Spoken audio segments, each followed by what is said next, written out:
Hi everyone, I'm Joanna Penn from thecreativepenn.com and today I'm here with Toby Neal. Hi Toby. Hi, Joanna. I love to see your smiling face. It is a smiley show today for sure. Just a little introduction. Toby is an award-winning USA Today best-selling author of mysteries, thrillers and romance with over 30 titles out. She's also a mental health therapist, a career that has informed the depth and complexity of the characters in her stories. And we did a previous podcast all about characters and place, and that was just really fascinating. But today we're talking about the tips and strategies of high production, high earning indie authors. So basically those authors earning over six figures, some multi six figures, some seven figures. So this is a fascinating topic. So let's start out. Explain, what is the high production business model? How does it work practically for indies? Well, I can't speak for everyone, but I know for me, the goal of every book is to have a live purchase link for the next book in the back. So this is what makes it high production, is that you're on a 3 month publishing schedule. You're on a deadline with every book. And so, and I actually last year did 10 books. My goodness. 10 books. 6 of them were co-authored. I ventured into that territory and did a really fun, it was a blast to write, I have to say, pandemic romance series. Awesome. Pandemic romance with my friend Emily Kimmelman. And we did six books in the series. And I will say we were inspired by your podcast and the sort of the trending that you were talking about of co-authoring. And we both thought we could increase our production speed by working together, which actually it turned out to be a little bit not the case. So I am diverging, but it does have to do with it. If you're thinking of co-authoring as a way to increase your production speed, don't count on it right away because that first couple of months working out the bugs of how to do it with each other and still create a quality product was, by far as much work as writing my own books or more. And you have to split the money. That's important. And then we split the money, right. And in our case, we went in a completely new genre, which wasn't probably the smartest business choice. So again, kind of focusing back on our topic, if you're going to produce a lot of books, they should be in a high selling genre in a series. So that's kind of a given that I always assume people know. But there's so many great tools out for you to help find a niche to exploit, if you will, if you're looking for like a business way to write, like Kaylytics. Those reports have been very good. If you had him on the show to interview, I haven't, but I promote Kaylytics. So yeah, fantastic. I think that they're terrific. I mean, who knew cowboy romance was the thing or whatever? So if you're looking for like how to make money writing books, there's so much great information out there now that there wasn't when I got started or you got started. We're all just sort of fumbling in the dark. But what I did discover was that I was a prolific writer. And once I got going, I was generally turning out on a bad year 4 books a year. That was a bad year. And I write in mystery police procedural, which is a little bit slower genre and compared to some. I know romance writers who are regularly turning out a book a month, and that's sort of the speed for a high production romance writer is breakneck. Indeed. Well, just before you go on there, so let's just on a series, because I'm interested. So there are a few ideas around series, which is you write, say, 3 books before you publish, or you write 3 and have another 2 ready, and so you can go bang, bang, bang. Because it's all very well saying you should write a series, which I agree with, but you can't put one book out and expect anything to happen. So how many books in a series before things start to get traction, do you think? Or is it literally you can start with book 1, but you have to have 1, 2, 3 ready to go?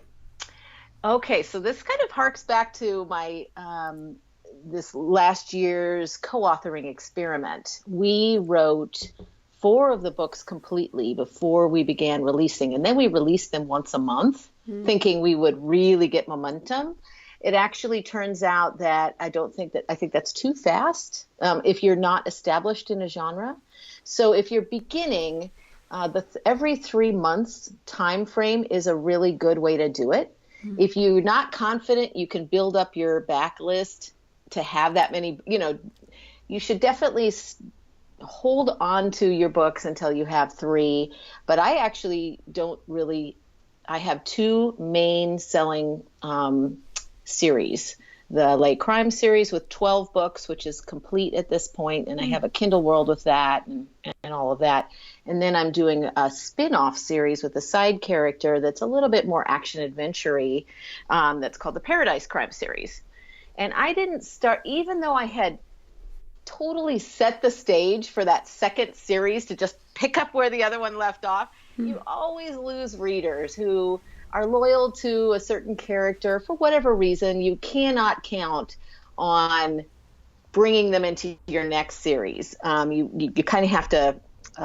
I think that's a critical point for many readers, and as a reader myself, I'm like, well, I love Patricia Cornwell, but I don't like her Lucy series. I only like her, but we are how we are, right? Yeah, so, definitely. Okay, so I'll say 5 books is actually the new standard to really give something a chance, and that's tricky because if you're going down a road that's not going to go anywhere, you've already put a lot of resources and time into it, and so that's tough. Yeah, I agree. And in fact, I'd go so far to say 6 books because box sets are so often 3 books. Yeah, yep. and I know my editor is also a writer, Jen Blood. She has a pentalogy, a 5-book series, and it's a nightmare because, of course, you can't. 5 books in a box set is very hard because you can't really price it, and you can't put 3 in one and 2 in another. Yeah. So I would say 3, give it a chance, and then or 6. And I'm at 9 with the Arcane series. But I know I'm diverging, but I have so many things to ask you. The spin-off series is interesting because so I'm at 9 with my Arcane series, and I want to do the United States of Arcane, so I want to do US of A, and I want to do I need to do at least 3 books in that kind of spin-off series with a different character, and then when I'm thinking the same thing, but is it that we want to do that because we need a second entry point? I'm really thinking, so what if people don't want to start at book 1 from the original series, but we want them to start again? So are you expecting people to find your new series and then maybe go back and read the old one? Or are you expecting to kind of carry on? I guess, why did you do it? Why did you stop at 12? Because you could just keep writing the same one. Oh, gosh. Again, the things you learn in this business. So I sort of painted myself into a corner in the 12-book series by having my characters age. Oh. And I had a 5-year gap in there where I wanted the Kindle world to have room to play without the major plot threads. So I made a big 5-year gap in the canon books. They call them the canon books. And all of a sudden I was like, oh my gosh, they're having a kid. I want them to, I wanted certain things to happen, and then the juice was just no longer there. And unless I was going to have a major tragedy, I could totally keep it going if I kill X. And I polled my readers, and they were like, we won't ever read you again if you do that.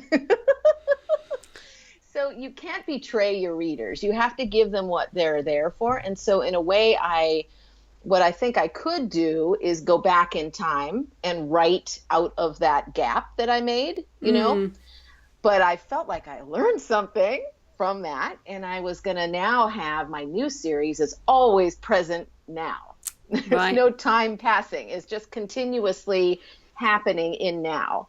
And I've avoided some of the potholes I accidentally came upon in terms of time passage and things like that. Yeah, I also do the had same. A certain character arc. I think I talked about that in our other talk. I had certain issues and character arc that I wanted to explore with that character, and I completed that arc. And it just no longer had, I don't know. Yeah. I had a perfect ending. I can't mess it up. Yeah, I know. Even for money. I know what you mean, and it's hard to balance the creative drive as well to do something different with serving the readers. And the high production, high earning model is also that high earning is what does make some money. Mm-hmm. But I want to also circle back on quality, because you mentioned quality, and I know it is one of the biggest issues that people have with the idea of a high production model. Some people will say, how can a book written in a month or even 3 months be quality? So how are you balancing that? How are you seeing that amongst your high production friends? Yeah, I think everybody kind of has a system worked out by now. So people who are in it to this level have a team. They have a team of copy editor, proofreaders. They have fact checkers. They have assistants. They have, I don't know about you, but I have kind of a village of people working, and I love that. I love that I get to stimulate the economy and all these home businesses. All these different kinds of folks working in their, for the most part, in a developing, fascinating new subculture of work that's happening.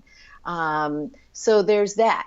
You don't skimp on those things. If you're starting out, there's a lot you can do with groups and sharing and cross sharing, all of that. I think in our other talk, I explained how I use experts for authenticity in a fast-moving way. So I literally will sit down with the expert I've picked. For instance, I'm writing a new romance called Somewhere in Wine Country, which is where I'm living right now, wine country. I know nothing about wine making, wine growing, wine anything. It's a whole new area. So I have wine. It is late here. It's like your morning. It's my evening. I've got green drink. But anyway, so turns out my niece is a wine educator who works for a major winery. And so she's going to be my expert on this book. We sit down. I have an intensive interview with her for about 2 hours, taking copious notes. Then I sit down and I hammer out the book. Just like I put some knowledge in there. Who knows if it's completely right? I'm just going. Then she gets the manuscript, and she goes through it for fact checking. Like already I know I was talking about, the quality of the soil. And she said something about that, but I have no idea. And so I'm just like, and it needed more calcium and blah, blah, blah. Well, so she's going to fix the details of the book, by doing that. And then we also have a back and forth on email. Like I'm truly stuck. A big question occurred to me. It's a setup romance where the guy has purchased the auction thing from the impoverished young heiress, and they're stuck in the house together. And I'm like, wait a minute, the fields are completely fallow. The vines are just sitting there for months. What am I going to get this couple doing? Like, besides the obvious. And so I write her, like, what do people do in the winter when the vines are resting, So anyway, I know I'm off topic, but this way of using an expert where you're really putting about, you've got your interview, you've got them reading the book, you've got the corrections for that, very little time in research, considering what you could spend if I was traveling around here wine tasting every weekend, doing quote, quote, research. See, that's what I do. I do the research because that's the bit I enjoy. Of course, I love it too, but it's like, it's a time waster. You could spend 6 months doing that. And, in this production model, you're cutting all the time that you possibly can because you're on these deadlines. And there really is an incredible advantage to having your book come out and having that live pre-sale link in the back to all the people you pre-sold the book to before, and you're basically training them read, buy, read, buy, read, buy. And you're going to have your fix every 3 months or so. Yeah. All the other stuff, the marketing and all of that is important and necessary. And I think anybody who's doing well, maybe I'm going out on a limb to say this, but anybody who's doing well in this market, it's a tough market, is advertising. And that is as well as all these other things we're talking about. But that's a dark beast for me. Yeah, well, we'll come back to that too. But I also just wanted one specific question on word count. So, how long like mystery thriller is normally longer than romance, isn't it? So, what sort of word count are we talking about? Mine are between 70 and 80,000 words. Yeah, so they're not super length. long. But that's full length. Yeah. Yeah. And they do. I don't think I can do a good one in less than 3 months. I just absolutely don't think I can because of the nature of the story. I think I could write romance faster if I only did that because it's sort of a flow and it's got a well-established trope in terms of, boy meets girl, blah, blah, blah. And then you go back and forth and you can ad lib a lot more. In mystery, you really have twists, you have unexpected things, you have red herrings, you have all these, it's just more complex. And then if you want to challenge yourself and you write from different points of view and things like that, which I continue to like to do, see, that's the thing. We're creative people creating an art form and making a business out of it. And that's, it's going to burn you out if you don't have some liberty to make it wonderful, and enriching for yourself. Yeah. So so wonderful and enriching, and we're making money and we're creating things. But the concern, as I covered, in the Healthy Writer and other things, is and you have it right there, which is so cool. I bought this as soon as it came out because health is so at the forefront of my mind. And it has been an issue for me and many of the other writers I know who are writing at this level, putting out this number of titles. Your health is going to be impacted by this if you're not making some modifications for the demand of sitting in the chair this long and using your hands like this, Yeah. So tell us about your experience with the health issues and some of the things you've had to change because of this model. Well, first of all, I love your book. I think everybody should get it. Everybody who's a serious writer and is in it for the long term should read it or have it for reference because all the things that I think this talk started because I heard you were going to do this and I was like, Joanna, I'm so excited about all the health things I'm doing to keep writing at the level I'm writing. And do you need any more help? And you're like, I have bajillions of ideas from other people. So no, thank you. But so anyway, I can't say enough good things about it because many of the things I would have told you, you did. You had them all in here and you're with a doctor and everything. So it's great. But for me, I think the injuries fall into sort of two categories. One is back pain from sitting, overweight because again inactive, headaches and eye problems, carpal tunnel. And I got carpal tunnel early on as I was racing down this highway by doing NaNoWriMo on a laptop. Highly not recommended. And then once you have it, you always have it and you just have to manage it. And so I actually, okay, I don't know how it's going to sound. Maybe you could edit this out. But I think of myself as like an athlete. Okay. This way of making a living is like running an ultra marathon. You're not in a sprint. You're in a long race because I plan to write. I have a great, big, awesome goal of writing 100 books. I'm going to write 100 books. And I also want to live to be 100, right? How am I going to live to be 100 and write 100 books sitting at my desk with curvature in my spine and little clawed hands, So So the biggest two things that I've done is yoga. Yay! So I have a daily yoga practice. I do like 10 sun salutations every morning when I first get up to just sort of limber everything up. Then the other major accommodation I have made is I've got into voice dictation. So for all my new composing. So I'm a plotter. I kind of think that everybody writing mystery needs to be a plotter because it's plot heavy, and also police procedural. There's always certain scenes you have to have, the morgue scene, the team scene at the police station. There's things that every book has. But I get my outline. I do outlines by hand. Everything's handwritten. And I think I tap into a different creative side of my brain for inventing and conceiving. And then I transfer that to, so every writer who's writing a ton of books has a different method. So this is just my method. I transfer that to Scrivener. I've tried, been very happy with that until this last book when it wouldn't let my book out and I couldn't compile. It was horrendous. But I transferred to Scrivener or Word in an outline form. And then I do every day, I walk and dictate. And so I'm getting that movement. I'm keeping my weight managed. I'm keeping all those things that you talk about in your book that you've had to do, right?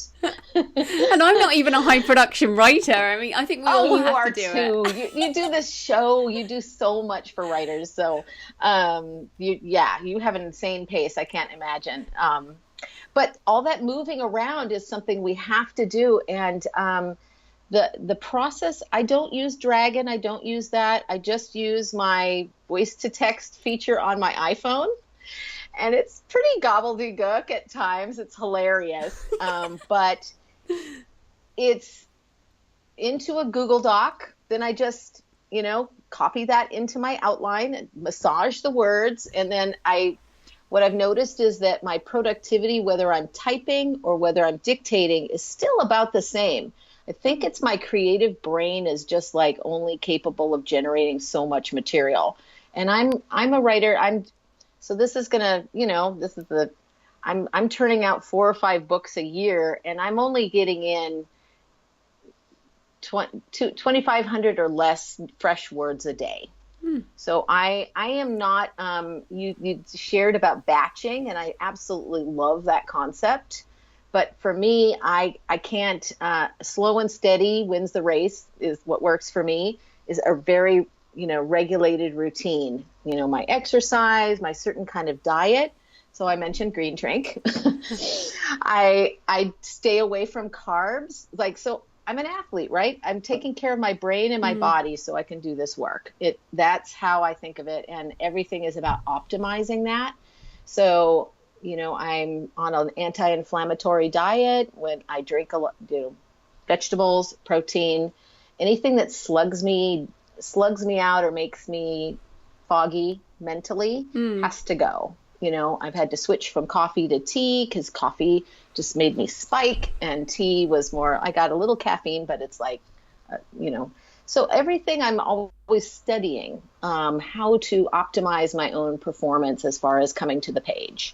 I love the idea of the optimizing the performance, and I think and it's interesting you do 2,500 words a day because you do hear like my friend Lindsay Baroka does like 10,000 a day. Unbelievable. Yeah, and she hikes like a crazy person, and she has dogs, and so she looks after her body too. But it's really interesting that you have to do this. I'm wondering about the burnout of ideas, because I know some people like I wanted to write something different, move to Map of Shadows, dark fantasy, because I was like, do you know what, I'm a little bit burned out with action adventure, like what else is there? So that burnout can happen on the creative level as well as the physical level. Romance, for example, there are very set tropes that you have to hit, otherwise those readers will go nuts. So do you think, or do any of your pals in that area get burned out on that creative side, or is it really just the physical issues? Definitely. I think we all struggle with that because we've got something like my first series with the 12 books where oh man, I wish I could have kept writing those because the transition was really rough, and it's just now picking up to, as far as sales, it's about 2/3 of what it used, what I used to make on one of those first books. And that has been after a tremendous amount of work to build. So everyone I'm in several groups, but we all grumble about it because like, I want to try, I do heartfelt romance and I want to try rom-com, this is even among the romance writers, and their rom-com doesn't do anything as well as the other, whatever. So what I did is venture into romance. Writing romance for me is creatively sort of a palate cleanser from dead bodies and solving crimes. It's feel good, the worst part of the story is they have a spat, nobody dies. So I find it's very mentally renewing for me to keep my romance writing going on the side. And I just, I start to get a little burned out on my action adventure because I'm now, my new series is much more action adventure than the pure police procedural I started with. But I go and I do a day on the romance book, and it's like I kind of think of my brain as like a sponge, and it's getting dry, and it just sort of plumps it back up. I got away from the dead bodies and all of that, and I was on this other thing, and it renewed me. So even if my romances I never am known for that, it never makes a ton of money or anything, I'm doing that as a creative palate cleanser. And I think everybody who's writing seriously and a lot is going to need those passion projects. We have to have our passion projects, and we have to give ourselves permission to, quote, fail, with those passion projects, if you will. Like, they're not going to make the same money because readers they're creatures of habit, and they go to a certain name for a certain experience. And if you're an indie author who's not writing under pen names, but you're trying like I am, I think I have 5 genres now, and I'm going to give myself permission to keep doing it. I do have to come back to those bread and butter things, but if I'm interested in something, by golly, I'm going to do it, because that's what keeps that creative flow moving within me. Yeah, and also I feel like, at the end of the day, we're indie authors. We're not meant to be like, if you want to do that, go write for a traditional publisher who says you must write the same book again and again and again, because they're invested in that. So I think that's really important. So I did want to ask on the publishing side, on the Kayuu versus Wide thing, because so many of the authors I hear in the high production model are focused on Kayuu and page reads, but I feel that has a lot of issues. What are you Kayuu? Are you Wide? What is the feeling amongst the more mature people in this space? I think for the most part, those of us who are sort of seasoned vets are Wide. We're Wide at this point. There's still, I have our Scorch series, the dystopian romance, is in Kayuu because it's such a niche that I just don't even know that we could find those readers on the other platforms at this point, and it's a new series. So we have that in Kayuu, but that's pretty much it for me. A long time ago, we talked, and I was in Kayuu with my main series. It's still a place where I think that starting out and you want to build a little bit of visibility, it would be a good place. But for me, no, I'll never go back. It's too riddled with, I'll never go back as a with all my books or anything, because it's just too riddled with, I guess corruption is perhaps too strong a word, but I am concerned very much with the scammers and the things going on there and how that's bleeding the whole system. There's also another issue that my friend Russell Blake, who's also high production, he talked about how Kayuu trains readers to assume that they should never have to pay for anything. Basically, that $9.99 is rolled into their invisible costs, and it has kind of like Spotify and other music things. It has depressed the value of writing by creating an artificial free market, and that, that thought is really, I think it's too late. The ship has sailed. It's happened. It was part of Amazon's grand master plan, and it's worked in that sense. And it's great for readers. Happy for them. They're getting value and so on. But I am trying to give other retailers a chance and really kind of give them the time and keep, putting it out there that, Kobo is doing great with my box sets, and using BookBub ads and targeting Kobo with box sets is there's a tip for you. This is an ad set that's working. I know I'm diverging, but I want to give you a tip.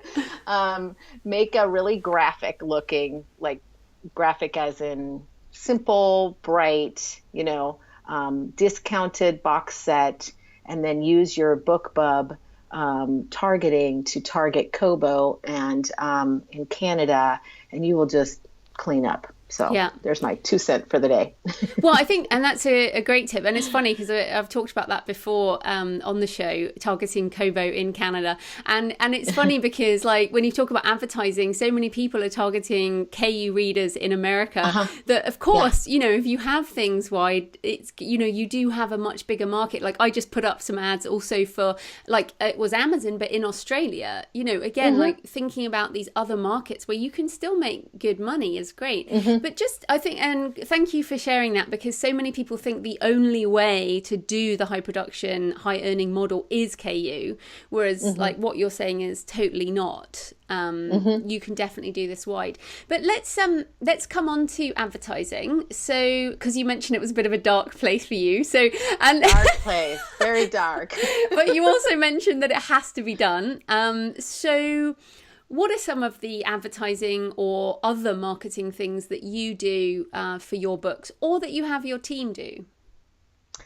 Well, I would say, and many others have said, your strongest marketing tool is your email list. And so this last 2 years, I've been working hard to build a large, strong, robust, and responsive list. So I would say I've put most of my money that I've spent into, capturing readers through different production companies that are putting on targeted emails that will match my readership, and then working on really awesome automations, which I didn't even believe in a few years ago. And this is like, I hate all those things. They sent you all those emails. It's so annoying. and then anyway, enough statistics, and I was converted. And so I have a really nice series of automations. Every time I get a new clump of emails, I work them through a targeted special automation for them. I have a phenomenal assistant who is very tech savvy. And so if you're going to do this, you should find someone like that. And we have, the emails are, I just sent one today, and they make you smile. Like, I want my readers to open my email and be like, grin, like, yay, I got free stuff. It was an uplifting experience. It was fun, so I put a ton into my emails, and I think that that's connected with giveaways. So another big investment I've made is adding on pretty substantial monthly box giveaways that include all kinds of fun swag. So I've got a signed book, I've got macadamia nuts, I've got a stuffed animal from one of the characters in the book, I've got, bookmarks. I even made a flash drive with so my character is a tech savvy, gal. So like, this thing is probably costing at least $60 just cash out for me, not including my assistant and all the customizing and all the whatever. But what's great about it is she gathers all the swag, takes a photo. We put that on Facebook on my author page. Do you want all this detail? Is this too Yes, much no, info? it's great. Okay, put it on there.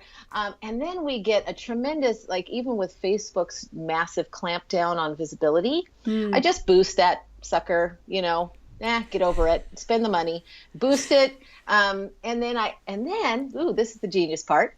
Inside we say, winner will only be announced in my email newsletter. You want to sign up? Here's the link. In fact, but to enter, all you have to do is comment, because again, that's Facebook's rules. You shouldn't be sharing, no asking for likes. There's certain rules. But you can. They got to comment, and then we're announcing the winner in the email. So then I've got that going. I've got it boosted. I mention it in the email that blast. Hey, want to enter this month's thing? Here it is. It's awesome.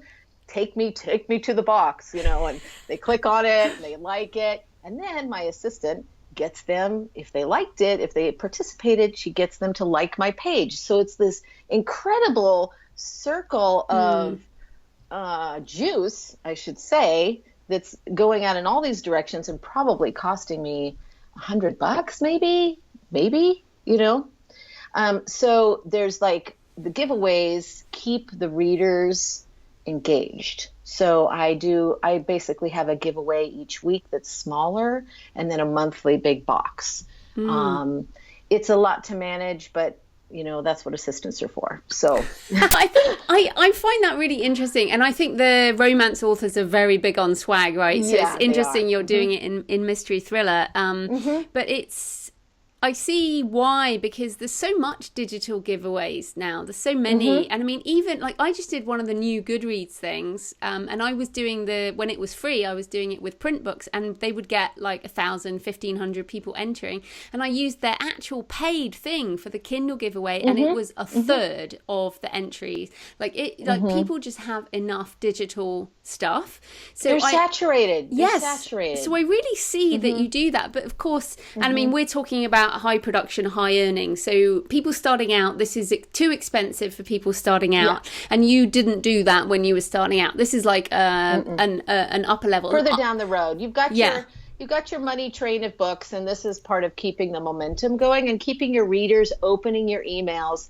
You do need reasons for your readers to open your emails when you're starting out, and you do need to, for me, it's been like, that's where my psychology background comes in handy. Oh yeah. Because I'm all about the behavioral training. That's great. So give us a tip. Like I could use help with people opening my emails. Like, well, basically that there's something for free or something desirable for them in every single email, and that takes some thinking. Even on one where I'm like, hey, my new book is live. Here's the link. Finally. You don't want to clutter it up too much. I have one major call to action focus in each email, but also that they're going to have some sort of giveaway or freebie every time that, so that they're training. Okay, so now the grand plan. Yes. I'm getting excited.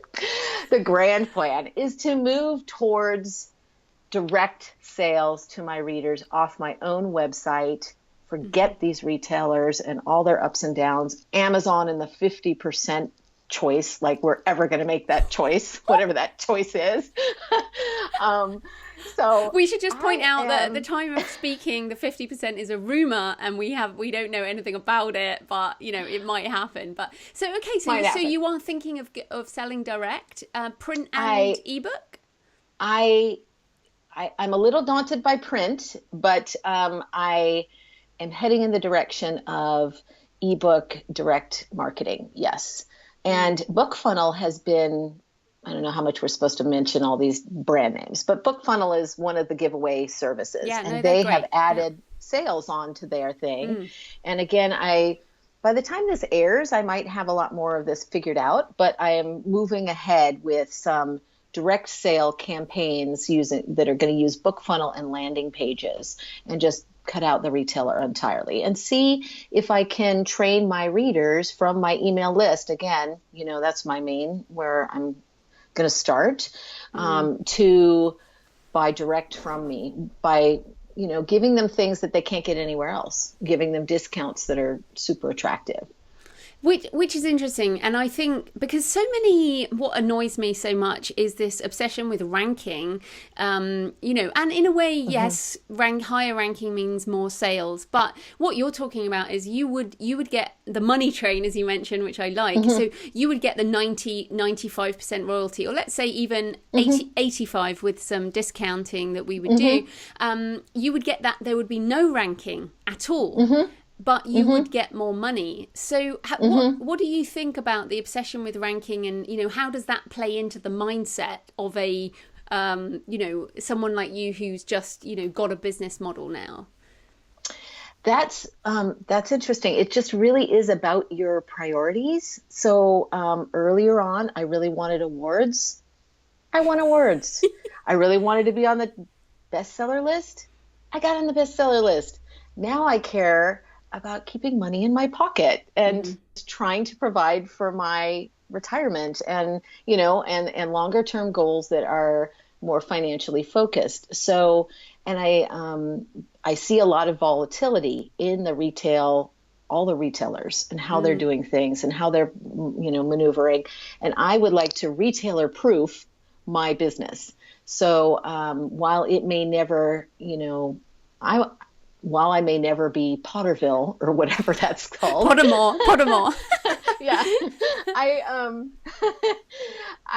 I feel like everyone who's serious in this business needs to think about, how can they reach their readers direct? And with someone like BookFunnel, and we've already training readers to download things for free through them in a different way and get them on their Kindle in a different way. Like that's all training. That's all behavioral training. And why shouldn't we then capture that to the reader's benefit who's already demonstrated loyalty to us, So like I love BookBub. I'm a big BookBub fan, and I try to get a BookBub every month if I could. And they've been great to me too. I think I have close to 60,000 followers on BookBub. Wow, that's amazing. It is amazing. It is amazing. And I know it's because they pushed me. I don't know why, like they, how they send those emails and they say, you would like to follow this person. Well, you must have been performing. They would only have pushed you if you were performing, if people were clicking and buying. So awesome. Well done, you. I guess. But the truth is, those are not people I can control or reach except through their paid platform. And of course, I'm using that. I'm doing ads. I'm doing promos. I'm doing, I'm using that. And I love BookBub. But I also know that BookBub could get sold to Amazon. Or whatever, or change their rules, and that those 60,000 followers, how am I going to reach them again? Or would I be able to afford to? And so again, where I think the high production, high earning, if you will, or maybe another way to put it would be very business-like author is going to be looking at how can we stabilize our revenue streams and create sustainable income? How can we always have our backlist working for us so we don't have to constantly hit that upcoming title? And those are all questions and concerns that, we put our heads together and brainstorm. And one of the best things that I've enjoyed is partnering with other people in the same genre to magnify my reach, And so I know the romance writers do that a ton. It's a little trickier in mystery because, there's fewer of us. And then something very similar is hard to find. But like in my partner, Emily Kimmelman, I sent her a text the other day. I think we have achieved interchangeability. And so even though we co-wrote this series in a completely other genre and it's not doing as well financially as we want, our action adventure women, protagonists with a dog, mystery solving series are wherever you see her, you see me. Wherever you see me, you see her. We're achieving that level of cross-pollination. And so finding a partner that you can do that with, it's like it magnifies everything that you do. Yeah. So that's another great strategy for anyone starting out or seasoned pro. No, I love that, and you're so wise. I think you're very wise. I appreciate you coming on the show and talking about this stuff. I did want to ask you, because we're almost out of time. One of the issues I feel so often that I think I know what I want to do, and then am blown off course when I hear people, often at conferences, and I'm, like I might go to Thriller Fest, I go to Thriller Fest and I'm surrounded by Lee Child and, Douglas Preston and, award winning. And I'm like, oh my God, I just want a traditional publishing deal and win prizes. And then I go to a conference and I'm blown off course and I want to do like all in Kayuu because that's the way to make money. And then I'm like, stop it. So how do you, and I think I'm mature. Half the time I think I'm mature. And then I realize, oh my goodness, this must be happening to lots of people all the time. So how do you stay on course with what you really want? And also, how do you deal with comparisonitis in the community? Because you also network with very, very high earners. Inevitably, there will always be people who earn more and who earn less.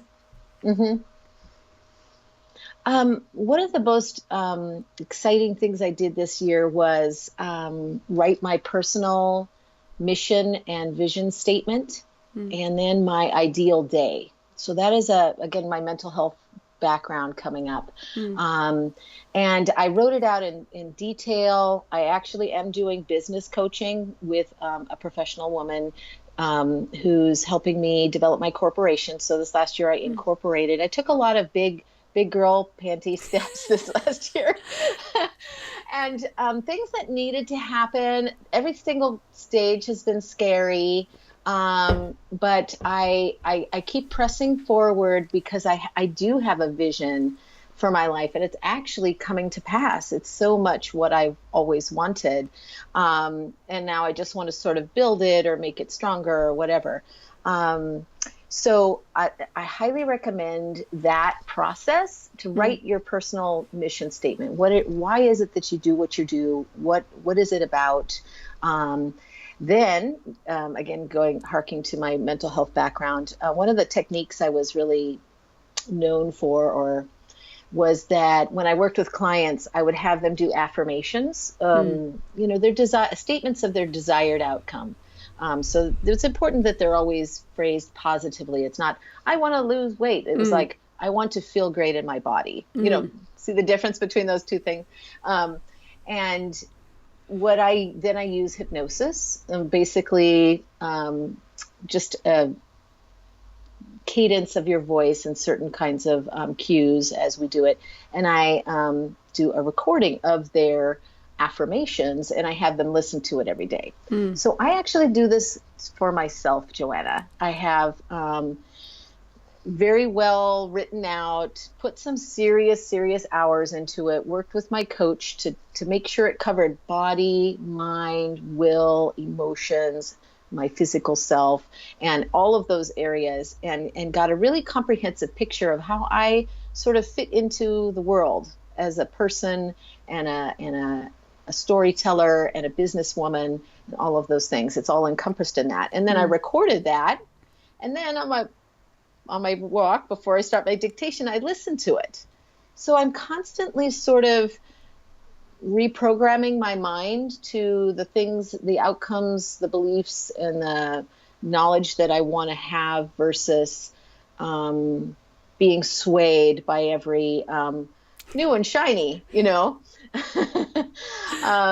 So I feel very secure and grounded in who I am. I don't need to go to a lot of conferences. I just get confused and overwhelmed by those things. So I tend to stay away. What I'm doing now is I miss my counseling practice. So I've started a limited coaching, author coaching. And I work with those people either on the background stuff or on the marketing stuff or just getting their book done or whatever. And that's been super satisfying. Like there was a missing piece and doing my mission statement uncovered that, is that in leaving my practice behind, I left a little piece of myself behind and I missed it.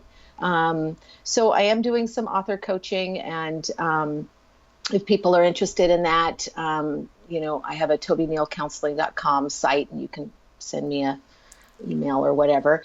But that's one of the main tools I use is affirmations and recordings to help stay the course. Yeah, which is just fantastic. So I could talk to you forever, but we are out of time. So where can people find you and all your books online? Oh, you can just Google me in any of the retailers, Toby Neal, or tobyneal.net is my main author website. And then I have tobynealcounseling.com. And I'm also beginning some very small, intimate retreats that we're going to do. I did my first one last year. It's just by invitation only, by people who, are in my sphere. But I bring in top end professionals, agent, lawyer, different kinds of professionals. And then I do my recording hypnosis kind of fun, feel good stuff too. So those are all options that are available. And I'm excited to be growing in this part of my life and reclaiming it too. So yeah, there's a lot to do and not enough hours to do it, is there? Oh, I know the feeling, but it's been so great to talk to you. So thank you for your time, Toby. That was great. All right. Hope it was helpful. Take care.